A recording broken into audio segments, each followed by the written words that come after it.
আসসালামু আলাইকুম ওয়া রাহমাতুল্লাহ ওয়া বারাকাতুহু। পরম করুণাময় আল্লাহর নামে শুরু করছি, যিনি আমাদেরকে সৃষ্টি করেছেন। Voice of Abdullah official channel থেকে আবদুল্লাহ বলতেছি। পৃথিবীর যেখান থেকে আমার চ্যানেলে যুক্ত হয়েছেন সবাইকে স্বাগতম। আজ আমি বাংলাদেশে যে মানুষের যে দুর্ভোগ, যে নিত্য প্রয়োজনীয় কিছু জিনিস মানুষ মিটাবার চেষ্টা করছে, সেটি তারা বাধাপ্রাপ্ত হচ্ছে এই অন্তর্বর্তীকালীন অবৈধ সরকারের দ্বারা। যেমন সেটি হচ্ছে ইন্টারনেট, মোবাইল, রেস্টুরেন্টের খাবারসহ 100 পণ্যের উপর নতুন করে সরকারিভাবে কর আরোপ করা হয়েছে। আপনি যদি মোবাইলে 100 টাকা রিচার্জ করেন, তাহলে 56 টাকা 50 পয়সা সরকারি ভ্যাট হিসাবে আপনাকে নগদ পেমেন্ট করতে হবে।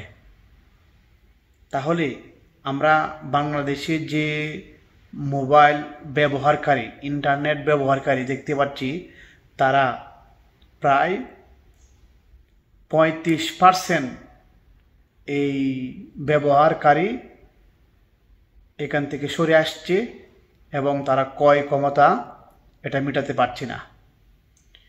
এই অন্তর্বর্তীকালীন অবৈধ সরকার বাংলাদেশে যেভাবে ভ্যাট এই সাধারণ মানুষের উপর এবং তারা বর্তমানে যে পরিবেশটা মেটাতে পারছে না, এই অন্তর্বর্তীকালীন অবৈধ সরকার সেদিকে কোনো খেয়াল রাখছে না।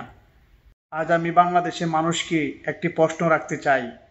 বিগত 17 বছর যেভাবে শেখ হাসিনা সরকার দেশকে একটি উন্নয়নের রোল মডেল তৈরি করেছিলেন, সেটিকে এই সমন্বয়করা ধ্বংস করেছে। একটি সাজানো বাংলাদেশকে তারা ধ্বংস করে দিয়েছে।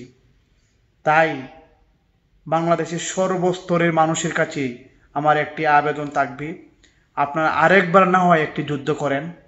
যে যুদ্ধটা বঙ্গবন্ধু শেখ মুজিবুর রহমান করেছিলেন 1971 সাল, সেই যুদ্ধটাকে আবার নতুন করে তৈরি করে আপনারা আওয়ামী লীগের হাতকে শক্তিশালী করুন এবং মাননীয় শেখ হাসিনাকে আবার আপনারা জয়যুক্ত করুন।